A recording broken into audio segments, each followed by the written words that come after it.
नमस्कार दोस्तों, एक नए वीडियो में आपका स्वागत है।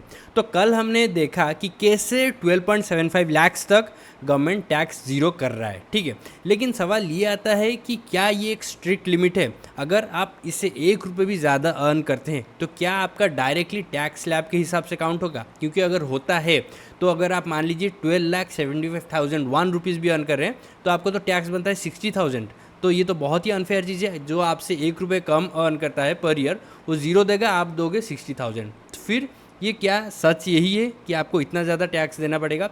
और बहुत सारे वेबसाइट हैं जिन्होंने यही मतलब कैलकुलेट करके शो करना स्टार्ट कर दिया है कि अगर आप अपना एनुअल इनकम डालते हैं नए टैक्स स्लैब के हिसाब से तो आपको 60,000 दिखाता है जब आप 1 रुपये भी एक्स्ट्रा डालते हैं। तो चलो आज मैं इस डाउट को बहुत ही सिंपल तरीके से क्लियर करता हूँ।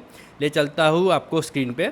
तो देखिए, सबसे पहला जो चीज़ है मैं ये दिखाना चाहता हूँ। ये है एक site smarttricks.com income tax calculator. तो ये नए टैक्स स्कीम के हिसाब से अपडेट किया गया है, ठीक है।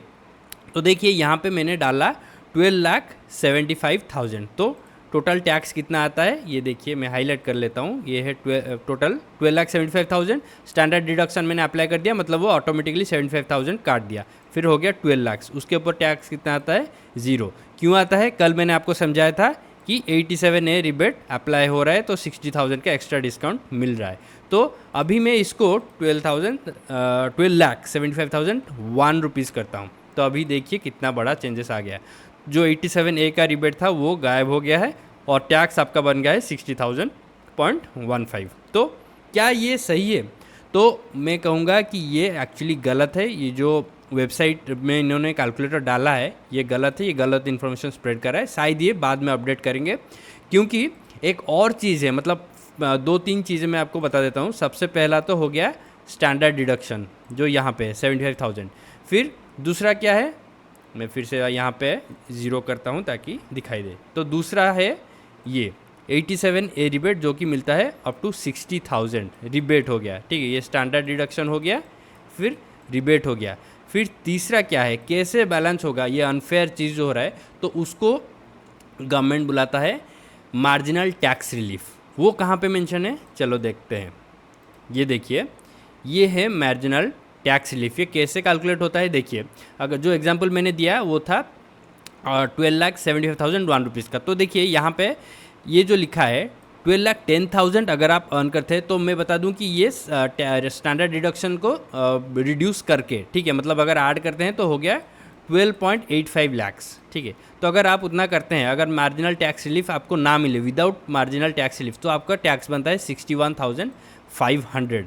यहाँ पे देखिए मैं आपको दिखाता हूँ। यहाँ पे मैं डालता हूँ 12,85,000, क्योंकि देखिए यहाँ पे हो गया 61,500। लेकिन ये गलत है, ठीक है। आपका कितना एक्चुअल टैक्स बनेगा वो यहाँ पे देखिए मेंशन्ड है 10,000। तो ये हम कैलकुलेट कैसे कर रहे हैं, मतलब ये जो मार्जिनल टैक्स रिलीफ है उसके बारे में डिटेल्स इस वेबसाइट में दिया है, ठीक है। आप इजीली इसको जाके चेक कीजिए। ये जो पार्ट, मतलब क्वेश्चन नंबर 16, 17, 18, 19, ठीक है, इतना तक कीजिए, ये 4 कीजिए, आपको पूरा क्लियर हो जाएगा, ठीक है।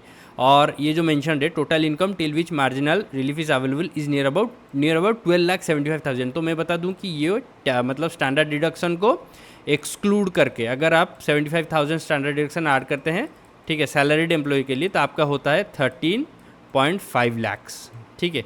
इतना तक आपको ये मार्जिनल टैक्स रिलीफ मिलेगा, ठीक है। तो मान लीजिए आप 12,85,000 एनुअली अर्न करते हैं तो आपका टैक्स पड़ेगा 10,000 ओनली, ठीक है। तो वो आप कैसे कैलकुलेट कर सकते हैं, क्योंकि अगर आपका मान लीजिए 12,95 है, 90 है या 13 लाख है, तो उसके लिए 2 वेबसाइट में सारे लिंक्स में दे दूंगा डिस्क्रिप्शन सेक्शन में, कोई बात नहीं, ठीक है।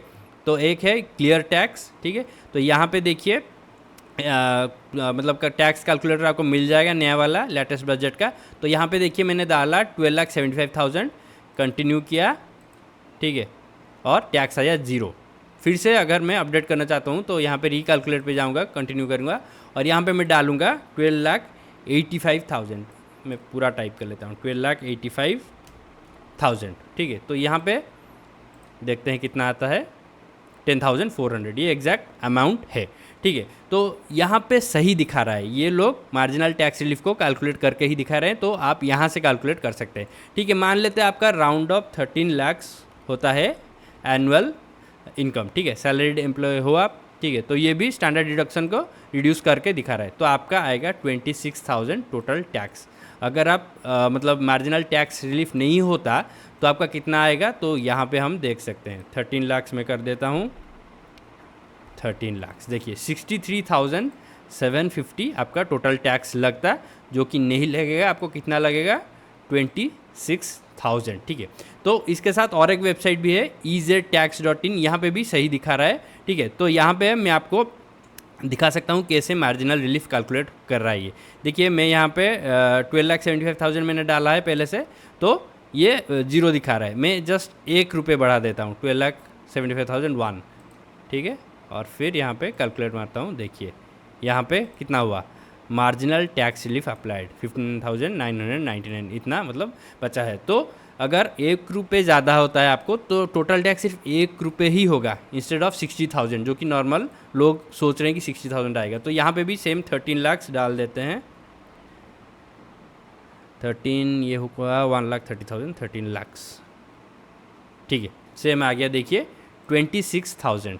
तो 3 वेबसाइट है, एक है eztax.in टैक्स कैलकुलेटर, यहाँ पे आ रहा है सही आ रहा है 26,000। ठीक है, फिर है cleartax.in, यहाँ पे भी 26,000 आ रहा है, सही दिखा रहा है। लेकिन ये जो स्मार्ट ट्रिक्स है यहाँ पे दिखा रहा है विदाउट मार्जिनल टैक्स रिलीफ 63,750। तो ये सारे लिंक्स मैं शेयर कर दूंगा, और आई होप जो कन्फ्यूज़न रहता है हमारा कि मतलब थोड़ा सा मार्जिनली ज़्यादा हो गया तो बहुत ज़्यादा टैक्स पड़ेगा, कि नहीं, गवर्नमेंट ने ऐसे मतलब बैलेंस जैसे हो जाएगा, उसका तरीका निकाल के रखा है, उसको कहते हैं मार्जिनल टैक्स रिलीफ। तो आई होप ये वीडियो देख के आपको मतलब ये कॉन्सेप्ट क्लियर हो गया होगा कि मतलब थोड़ा सा अगर ज़्यादा होता है टैक्स एबव द लिमिट तो कितना टैक्स होगा। तो घबराने की कोई बात नहीं है, बहुत ज़्यादा टैक्स अमाउंट नहीं होगा। लेकिन एक बात है कि अगर आप मान लीजिए 13 लाख इनकम कर रहे हैं एनुअली, तो आपका कितना ज़्यादा आता है एबव द लिमिट, 25,000, मतलब 12.75 से 25,000 ज़्यादा है, तो वो ऑलमोस्ट पूरा टैक्स में ही जाएगा। लेकिन फिर भी ठीक है, नहीं तो अगर ये भी नहीं होता तो आप 63,500 देते टैक्स, उसके वजह आप दोगे कितना, 26,000। तो पहले से बहुत ज़्यादा बेटर है। ठीक है, तो अगर ये वीडियो पसंद आया होगा, ये एक्सप्लेनेशन पसंद आया है, तो प्लीज़ वीडियो को लाइक कीजिए, शेयर कीजिए, और अगर आप मेरे चैनल पे नए हैं तो सब्सक्राइब जरूर कीजिए, और मेरे दोनों स्टॉक एनालिसिस चैनल को देखना ना भूलें, लिंक आपको मिल जाएगा डिस्क्रिप्शन सेक्शन में। मिलता हूँ अगली बार एक नई वीडियो के साथ। Bye, take care.